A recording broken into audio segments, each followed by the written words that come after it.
hari Senin 12 Rabiul Awal tahun ke-11 Hijriah bersamaan dengan hari lahirnya Rasulullah, hari Senin tanggal 12 Rabiul Awal tahun ke-11 Hijriah. Allah perintahkan kepada malaikat Jibril, Jibril, kau turun jemput kekasihku Muhammad, cabut nyawanya, dengan catatan tanya dulu, jika dia sudah mau lakukan tugasmu.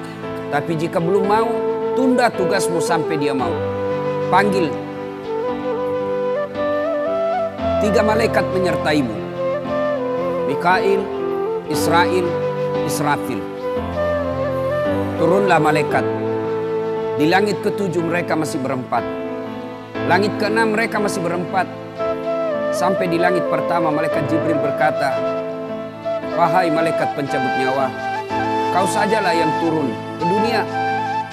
Saya tidak tega menemanimu dan melihat engkau mencabut rohnya Muhammad SAW. Lalu malaikat pencabut nyawa berkata, Jibril, kenapa kau tidak turun menyertai kami? Bukankah selama ini engkau yang menyertai Rasulullah? Bukankah selama ini engkau yang menemui Rasulullah?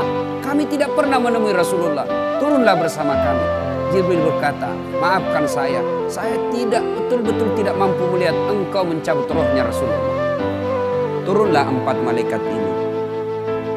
Lalu malaikat mengetuk pintu Rasulullah, ketuk rumah Rasulullah. Assalamualaikum warahmatullahi wabarakatuh ya Rasulullah. Nabi dalam rumah menjawabnya, waalaikumsalam warahmatullahi wabarakatuh.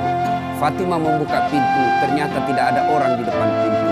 Rasulullah lalu bersabda, sudah ada di samping saya. Malaikat pencabut nyawa berkata, ya Muhammad, hari ini aku diperintah Allah untuk mencabut ruhmu. Menurutmu bagaimana? Kira-kira kalau Bapak ditanya seperti itu, apa jawaban Bapak? Kalau saya ada saat hari ini Allah perintah untuk mencabut ruhmu, maka saya akan menjawab, tunggu dulu, istri saya baru 1. Rasulullah menjawabnya, wahai malaikat, 24 nabi dan rasul senior saya, 24 nabi dan rasul pendahulu saya, setelah mereka melaksanakan tugas, mereka pun menghadap kepada Allah. Hari ini saya siap menghadap, tapi saya lihat ini ada keanehan. Apa ya Rasulullah? Mana malaikat Jibril? Kok tidak ada di antara kalian? Mana sahabat saya? Mana Jibril? Malaikat pencabut nyawa berkata, Jibril menunggu di atas langit. Dia tidak datang untuk menyertai kami. Lalu Nabi perintahkan, kau panggil dulu. Ada perkara yang penting yang ingin saya tanyakan kepada Jibril. Setelah itu saya siap menghadap kepada Allah. Naiklah malaikat pencabut nyawa dan berkata kepada Jibril, ya Jibril, engkau dicari sahabatmu. Turunlah engkau menyertai kami. Turun malaikat Jibril. Lalu ketemu dengan Nabi. Nabi bertanya kepada Jibril, ya Jibril, kalau hari ini aku harus menghadap kepada Allah, tolong berikan saya berita gembira. Tolong perdengarkan saya kalimat yang nikmat di telinga saya. Lalu Jibril bersabda, ya Muhammad, saya dapat berita gembira dari Allah. Seluruh malaikat yang pernah Allah ciptakan antri untuk menyambut rohmu ya Muhammad. Apalagi ya Jibril, ya Muhammad, seluruh nabi 24 haram masuk surga sebelum engkau lebih dulu. Meskipun engkau nabi paling terakhir, tapi Allah memberikan garansi dan jaminan haram seluruh nabi dan rasul masuk ke dalam surga sebelum engkau lebih dulu ya Muhammad. Nabi mengucapkan alhamdulillah. Apalagi ya Jibril, ya Muhammad, jika engkau punya dosa dan kesalahan, Allah telah mengampuni dosa dan kesalahanmu. Nabi bersabda, alhamdulillah. Tapi ya Jibril, itu kan saya. Itu diri saya. Ya Jibril, saya tidak cemas soal diri saya. Saya tidak ragu soal diri saya. Yang saya cemaskan umatku ya Jibril. Bagaimana umatku sepeninggal aku kelak? Subhanallah. Nabi tidak mencemaskan anaknya. Nabi tidak mencemaskan istri beliau. Nabi tidak mencemaskan keluarga beliau. Yang beliau cemaskan umatku ya Jibril. Jibril lalu berkata, baiklah kalau begitu ya Muhammad, nantikan saya. Jibril lalu menghadap kepada Allah. Selang beberapa saat muncul kembali dan berkata, "Ya Muhammad, aku telah mendapat berita gembira dari Allah. Meskipun engkau sudah tidak di tengah-tengah mereka, meskipun engkau sudah tidak berada di tengah umatmu, selama umatmu berpegang kepada Quran dan Sunnah, mereka akan selamat dunia sampai di akhirat." Mendengar ini Rasulullah lalu tersenyum dan berkata, "Alhamdulillah, segala puji bagi Allah. Malaikat pencabut nyawa, silahkan laksanakan tugasmu." Jibril mundur, majulah malaikat pencabut nyawa melaksanakan tugas dan berkata, kalau bahasa kita, "Ya Muhammad, maafkan saya. Saya tidak mampu melakukan ini, tapi ini perintah dari Allah." Lalu Nabi bersabda, "Laksanakan tugasmu, saya pun siap melakukannya." Mundur malaikat Jibril, majulah malaikat pencabut nyawa melaksanakan tugasnya.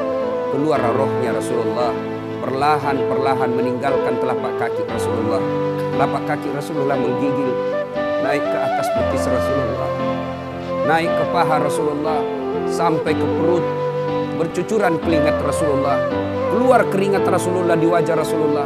Malaikat Jibril lalu berpaling. Nabi lalu bersabda, "Wahai malaikat Jibril, kenapa engkau palingkan mukamu? Apakah engkau jijik melihatku? Apakah kau jijik melihat wajah saya?" Jibril bersabda, "Ya Muhammad, ketahuilah demi Allah yang menguasai segala-galanya, tidak aku jijik melihat mukamu ya Muhammad. Aku tidak tega melihat engkau menghadapi sakaratil maut. Aku tidak mampu melihat engkau menghadapi sakaratil maut." Nabi lalu bersabda, "Ya Jibril, ketahuilah, andai saja Allah tidak cinta kepadaku, andai saja Allah tidak sayang kepadaku, betapa sakitnya sakaratil maut ini.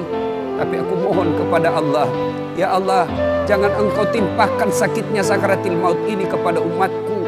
Bebankan seluruh penyakit sakaratil maut ini, bebankan seluruh sakitnya sakaratil maut ini hanya kepada aku. Jangan engkau berikan umatku ya Allah." Begitulah cintanya Rasulullah kepada kita.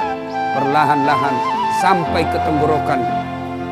Sampai ke tenggorokan ruh Rasulullah. Habis menggigil seluruh badan Rasulullah, ditinggal ruhnya. Lalu di penghujung bibir beliau mengucapkan, "Pelihara sholat kalian, pelihara sholat kalian, pelihara sholat kalian." Yang kedua Rasulullah berpesan, pelihara wanita di antara kalian, pelihara anak-anak gadis kalian, pelihara istri-istri kalian. Dan yang terakhir beliau ucapkan, tidak satupun keluarga yang diucapkan. Beliau tidak mengucapkan Khadijah, Khadijah. Beliau tidak mengucapkan Aisyah. Beliau tidak mengucapkan Hasan, Husain. Siapa yang diucapkan? Ummati, ummati, ummati. Berangkat Rasulullah. Hebohlah Mekah. Berduka seluruh Mekah. Abu Bakar menggigil. Sahabat yang lain meneteskan air mata. Satu sahabat yang tidak mau menerima kenyataan, Umar bin Khattab. Ketika disampaikan orang-orang, Rasulullah telah meninggalkan kita, Rasulullah telah menghadap kepada Allah, heboh satu Mekah. Umar bin Khattab marah. Dia cambuk, dia tarik pedangnya dan berkata, "Siapa yang mengatakan Muhammad wafat, maka aku tebas batang lehernya." Umar tidak bisa, Umar tidak mampu menerima kenyataan bahwa Rasulullah berpisah dengannya. Dan Umar mengamuk, "Siapa yang mengatakan Muhammad mati, saya tebas batang lehermu." Tampil Abu Bakar Siddiq berdiri di depan rumah Rasulullah dan bersabda dan berkata, "Siapa yang menyembah Muhammad, sesungguhnya Muhammad telah menghadap kepada Tuhannya. Tapi siapa yang menyembah Allah, Allah tidak akan mati, Allah akan abadi selama-lamanya." Mendengar ini lunglai seluruh badan Umar, jatuh sempoyongan tidak mampu berdiri. Begitu menyadari Rasulullah telah meninggalkan. Begitulah para sahabat mencintai Rasulullah. Bagaimana cinta kita kepada Rasulullah? Kita lebih cinta kepada mobil daripada cinta kepada Rasulullah. Kita lebih cinta kepada harta daripada cinta kepada Rasulullah. Kalau Rasulullah bukan cuma di dunia beliau cinta kepada kita, sampai di akhirat beliau mencintai kita. Dijelaskan dalam riwayat, ketika hari kebangkitan kelak, hari kiamat telah berlalu, seluruh makhluk binasa. Allah perintahkan kepada malaikat Jibril, "Ya Jibril, kau bangkitkan seluruh manusia. Kau cari makam Muhammad, kekasihku Muhammad. Kau bangkitkan Muhammad." Lalu malaikat Jibril berdoa kepada Allah, Ya Allah, berikan saya tanda untuk menemukan makam Rasulullah. Bayangkan habis kiamat, porak-poranda dunia, berantakan dunia, lalu disuruh mencari. Jibril disuruh mencari makam Rasulullah. Dengan izin Allah, makam Rasulullah mengeluarkan asap. Lalu jasad Rasulullah bangkit. Seperti kalau Bapak lihat sirkus, naik jasad Rasulullah terangkat, ya kurang-kurang seperti ini. Naik badan Rasulullah, lalu Rasulullah badannya demi Allah diriwayatkan tidak rusak, tidak dimakan ulat, tidak dihancurkan tanah, seperti badan Rasulullah ketika hidup. Bangkit Rasulullah seolah baru bangun dari tidurnya. Dia gosok mata Rasulullah. Begitu terbuka mata Rasulullah seolah bangun dari tidur. Begitu dia buka, nampak ada Jibril di depannya. Lalu Rasulullah berkata kepada Jibril, "Ya Jibril, hari apa ini?" Jibril menjawab, "Ya Muhammad, inilah hari kebangkitan seperti yang Allah janjikan kepada kalian." Kira-kira saat itu siapa yang dicari Rasulullah? Apakah beliau mencari bapaknya yang tidak pernah dilihat sama sekali? Apakah beliau mencari ibunya yang hanya 2 tahun 4 hari bersamanya? Apakah beliau mencari cucu kesayangan beliau Hasan Hussein? Tidak. Tidak satu pun keluarga beliau yang dia cari. Pada saat itu Rasulullah bersabda, "Ya Jibril, kalau ini hari kebangkitan, aina ummati? Mana umatku? Mana umatku Jibril?" Kita yang dicari. Begitu cintanya Rasulullah kepada kita. Rasanya tidak ada satupun pemimpin di dunia ini yang mencintai umatnya seperti cintanya Rasulullah Sallallahu Alaihi Wasallam kepada kita. Kita lihat cinta kita kepada Nabi. Salawat aja kita malas.